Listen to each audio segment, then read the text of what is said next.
Hey guys, my name is Anuradha. Welcome to our channel GK Guidance and Knowledge. Happy morning to all of you.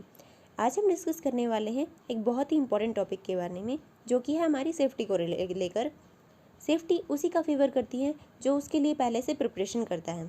ये question दो तरीके से पूछा जा सकता है। इसके पीछे दो रीज़न है।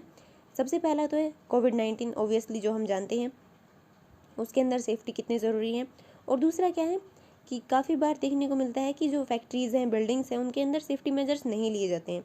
इसकी वजह से पिछले कुछ दिनों पहले फायर क्रैकर कंपनी के अंदर भी आग लग गई थी, और अहमदाबाद में हमने देखा था कि कोचिंग इंस्टीट्यूट के अंदर भी आग लग गई थी, जिसकी वजह से बच्चे बहुत ही बुरी तरह से ऊपर से कूद रहे थे खिड़कियों में से अपनी जान बचाने के लिए। उसकी वजह से भी ये क्वेश्चन पूछा जा सकता है। तो हम शुरू करते हैं। हमारा क्वेश्चन यही है कि सेफ्टी उसी को फेवर करती है जो उसके लिए पहले से प्रिपरेशन करता है। हमें इसके ऊपर कमेंट करना है। हमारी कोटेशन क्या डालते हैं, हम इंट्रोडक्शन में क्या डाल सकते हैं। ये सेफ्टी इतनी सिंपल है जितनी ABC होती है। ऑलवेज बी केयरफुल, हमेशा केयरफुल रहें। अब बताते हैं कि हम सेफ्टी क्या होती है। सेफ्टी का मतलब क्या है कि हमें अपने आप को प्रोटेक्ट करना है हार्म से। ये हमें फ्यूचर में कल तभी रिवॉर्ड देगी जब हम उसके लिए आज कदम उठाएंगे। सेफ्टी हमेशा हमारी पहली प्रायोरिटी होनी चाहिए, और रूल्स और रेगुलेशन को हमेशा फॉलो करना चाहिए ताकि इसे इंश्योर किया जा सके। हम कुछ एग्जांपल्स भी दे सकते हैं इसे समझाने के लिए। अगर हम फॉलो करते हैं ट्रैफिक रूल्स को, हेलमेट्स पहनते हैं, सीट बेल्ट लगाते हैं प्रॉपरली, और मोबाइल फ़ोन का यूज़ नहीं करते हैं ड्राइविंग के टाइम पे, तो हम इसे क्या कह सकते हैं, ये हमारी प्रिपरेशन है कि हम अपने आप को सेफ्टी दे रहे हैं।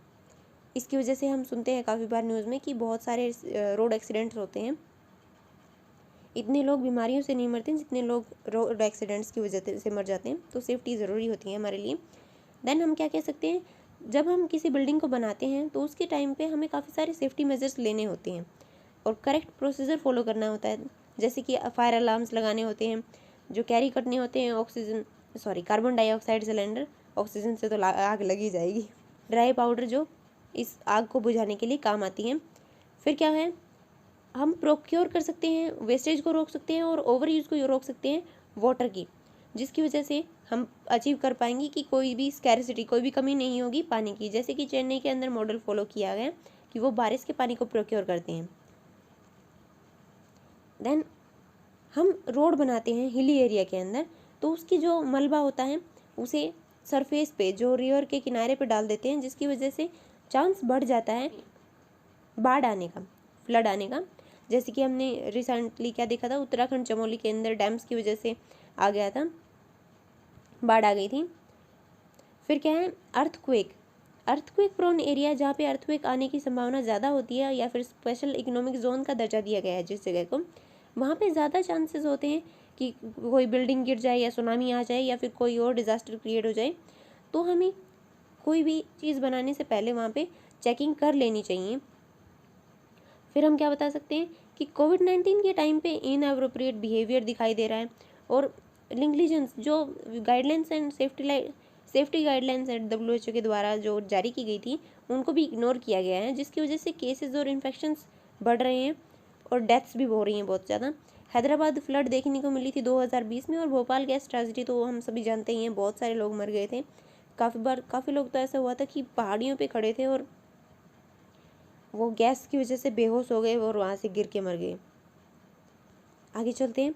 अगर हम सेफ्टी मेजर्स लेंगे तो उसका बेनिफिट क्या होगा, हम जिंदगियाँ बचा पाएंगे, हम हमारी प्रॉपर्टी को भी बचा पाएंगे, हम फाइनेंस को भी बचा पाएंगे, और इन्वायरमेंट को भी बचा पाएंगे, और आगे हम डिज़ास्टर होने वाले होंगे उनको भी कम कर पाएंगे।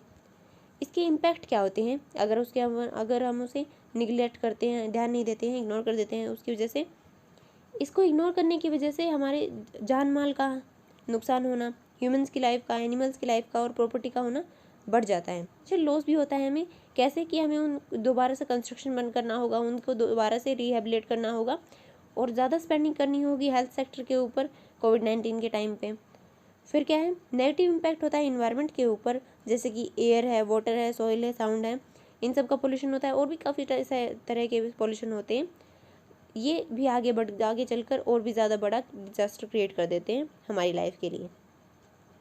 हम क्या क्या स्टेप्स उठा सकते हैं, हमें अवेयरनेस फैलानी होगी लोगों के बीच में, प्रॉपर मेजर्स लेने होंगे, और प्रोवाइड करवानी होंगे वेरियस टाइप की ट्रेनिंग। जैसे कि हम बिहार को के बारे में जानते हैं कि कोसी रिवर की वजह से, कोसी को उसका अशोक भी कहा जाता है, बिहार का अशोक, वहाँ पे फ्लड प्रोन एरिया होता है, वहाँ पे फ्लड प्रोन एरिया है।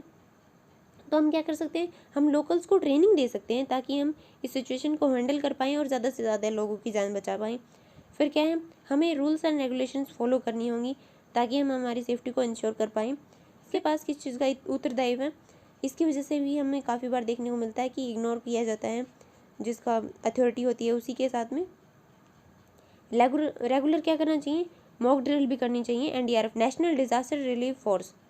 फिर क्या है, डिज़ास्टर डिस्चार्ज होता है जो इंडस्ट्रियल वेस्ट का, उसे भी कम करना चाहिए। हम कंक्लूजन क्या दे सकते हैं, कंक्लूड करने के लिए हम कह सकते हैं कि सेफ्टी हमारी सबसे ऊपर प्रायोरिटी होनी चाहिए, सबसे ज़्यादा प्राथमिकता सेफ्टी को देनी चाहिए। और आर्टिकल 21 है जो हमारा कॉन्स्टिट्यूशन का, उसके अंदर हमें फंडामेंटल राइट भी मिला हुआ है, राइट टू लाइफ कहकर, जीवन का अधिकार जिसे कहते हैं। और ये हमारी रिस्पॉन्सिबिलिटी भी है, किसके अंदर, आर्टिकल 51A के अंदर, जिसके अंदर हमें पब्लिक प्रॉपर्टी को सेव करना होता है, DPSP जो directive principles of state policy होती है उनके अंदर। और ये हमें सस्टेनेबल डेवलपमेंट गोल को अचीव करने में भी हेल्प करेगा, और सस्टेनेबल डेवलपमेंट गोल से सपोर्ट भी करते हैं। और हमें मेजर्स लेने होंगे ताकि हम सेफ्टी को इंश्योर कर सकें, क्योंकि prevention is better than cure, क्योंकि कोई भी प्रॉब्लम होने से अगर हम उसे रोक पाते हैं तो वो हमारे लिए अच्छा होता है। सो यही था आज का हमारा सफ़र। This is it for today, thank you for listening, don't forget to like share subscribe also for suggestions improve. और आप इसके बारे में क्या सोचते हैं, इसके बारे में भी हमें कमेंट सेक्शन के अंदर बता सकते हैं। जय हिंद, जय भारत।